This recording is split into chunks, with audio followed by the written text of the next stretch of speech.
I'm Robert Walter, Mr. Teen, Manila, Philippines. Panalo si Robert Walcher ang pambato ng Pilipinas sa ginanap na Mr. Teen International sa Thailand.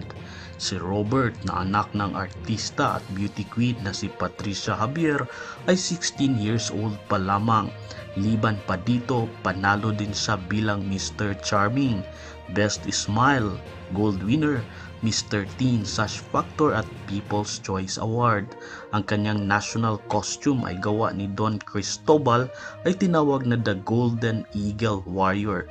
Ang symbol na ito ay inspired by the Philippines national bird na agila, the largest of the extant eagles, at ang legendary Filipino hero na si Lapu-Lapu. This creative interpretation shows the love for freedom that epitomizes the Filipino people. Sa maagang edad, na-discover na ni Robert na siya ay may talent sa painting at sa arts, liban sa kanyang pagiging magaling sa piano at electric guitar. Dagdag pa dito, nag-excel din siya sa mga outdoor activities gaya ng swimming, baseball at soccer. What important lessons have you learned from your parents which you value most? And that's always to be nice to people.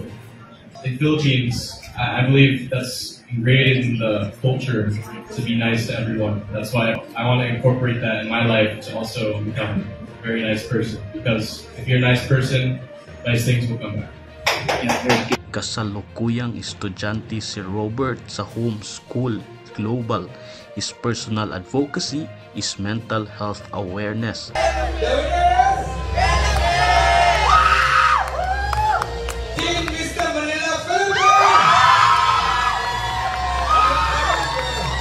Tumutulong din si Robert sa kanyang ama sa kanilang Share Your Blessings Foundation sa kanilang mga program outreach gaya ng feeding programs, gift giving to the kids, tree planting at coastal cleanup drive.